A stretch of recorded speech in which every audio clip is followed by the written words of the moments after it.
Hi everyone, my name is Charlotte and I'm going to show you how to take part in the Jessie tree this Advent. The Jessie tree is a Christmas tradition that you can practice at home with your family or in your parish community at the beginning of a liturgy service or in the classroom with your students. I'll take you step by step through the symbols of the Jessie tree and how you can create a Jessie tree at home, in school or in your church.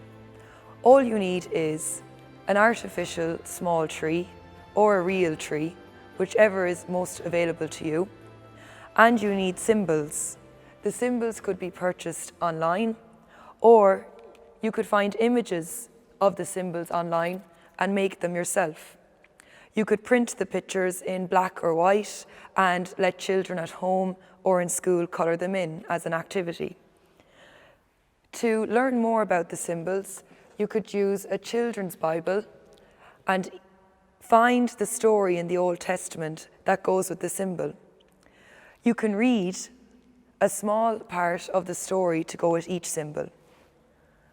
Each week, you could ask volunteers to come to your church, be it a family or a group of children, who will place the symbols on the tree and do a reading or a prayer associated with that symbol. The Jessie tree is the family tree of Jesus. It begins at the Old Testament and it brings us up to his birth. So the first Sunday of Advent, you'd put up, for example, 3 symbols. The first symbol is the story of creation.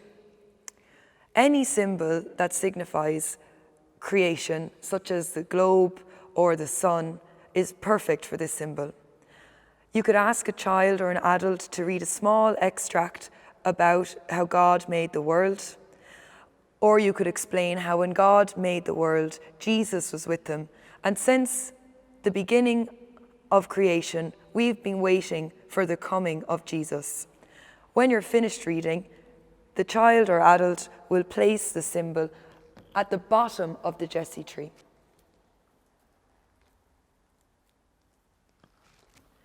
The next symbol is the story of Adam and Eve. A symbol that looks like fruit or a serpent is perfect for the story of Adam and Eve. And you can explain how Adam and Eve made a mistake and how God forgave them because he was going to send Jesus to help us to forgive one another. After that prayer, the child or adult will place that symbol at the bottom of the Jessie tree. And the third symbol is a symbol that represents Noah's Ark. So something that looks like an ark or a rainbow is perfect. And you could explain the story of how God promised never to flood the earth again and sent a rainbow, just like how he promised that Jesus would help us find our way to God and to trust in God and to love one another, and how God and Jesus always keep their promises. And the child or adult can place the symbol at the bottom of the Jessie tree. The second Sunday of Advent would bring 3 new symbols and perhaps 3 new volunteers into your church or your school.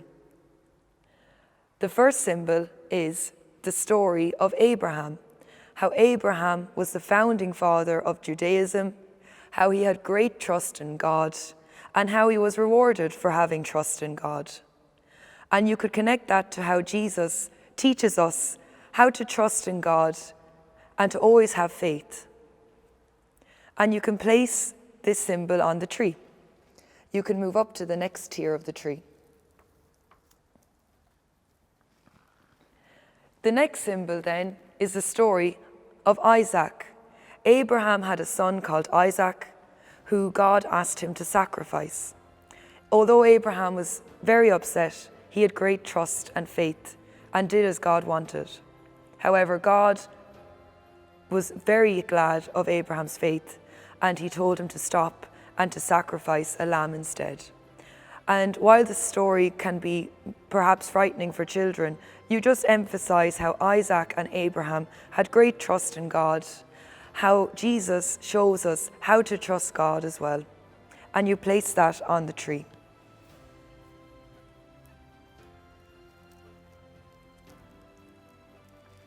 The third symbol then, Isaac had a son called Jacob. And Jacob did not feel worthy to be part of God's family. But God came to Jacob in a dream and told him that everyone is worthy of being part of God's family. And that is the main purpose of the Jesse tree, to let us all know that we are part of God's family and God's family tree. Even Jacob is part of God's family tree when he was at his lowest.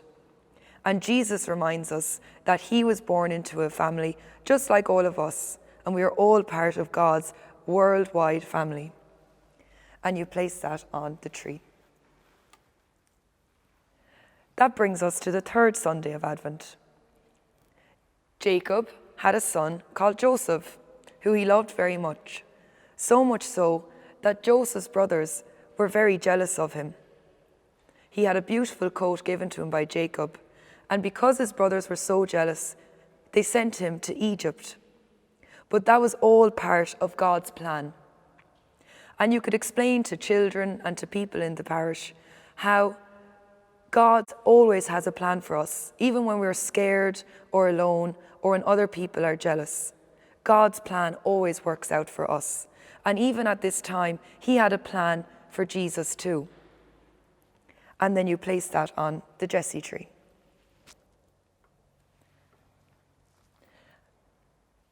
After Joseph, in the Old Testament, we meet Moses. Moses was a great leader for the Jewish people, and he brought them from Egypt back to the Promised Land, where Abraham originally followed God to. And God gave Moses the 10 Commandments to explain to the people how they were going to be kind to one another, how they were going to live the way God wanted them to. In a similar way, when Jesus came, he told us how to live the way God wanted us to, through his parables and teachings and his storytellings. So in this symbol, we can learn about what commandment or what parable could we live by this week to get ready for Jesus. And you place it on the Jesse tree.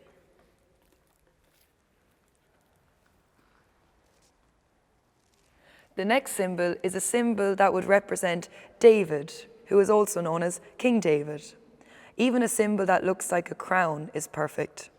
And David reminds us that a king was going to come, and that king was Jesus. But Jesus didn't wear a fancy crown or fancy robes. He was very humble, and he was a king full of love and full of forgiveness and full of hope. And of course, Joseph is a descendant of David, which really confirms how Jesus is truly a king. And he is the king we are waiting for this Advent. And you place that symbol on the tree. That brings us to the fourth week of Advent. This is when we learn about Jesus' immediate family. So, of course, his mother was Mary. You can use a symbol that represents Mary. It could be a little figurine of her. It could be a blue cloth. It could be something that looks like a lily. Mary, of course, is very special to us because she said yes to what was going to be a difficult job. That was to be Jesus' mother. She was very brave and had great trust in God, and God looked after her. And you place that on the tree.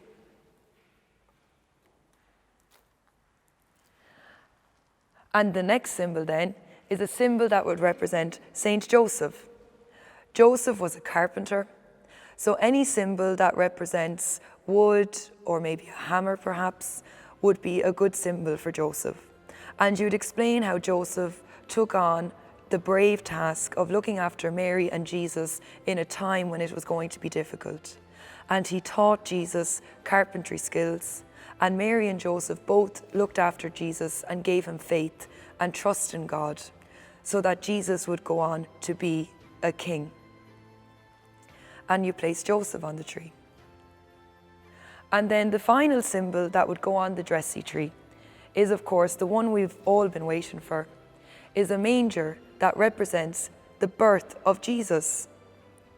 If you were in school or doing a children's liturgy, perhaps you would all like to sing Happy Birthday to Jesus when putting the manger on the tree. Or you could explain how Christmas is of course about giving each other presents and having a great time, but it all comes down to the greatest gift of all, which is Jesus' birth.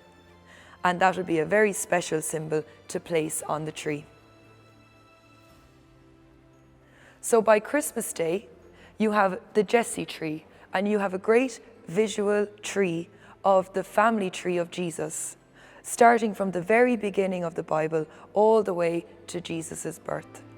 And the Jesse tree is a great way for families to get involved in Advent and to learn all about the stories of forgiveness and love and hope, because that's what Advent is all about with our family.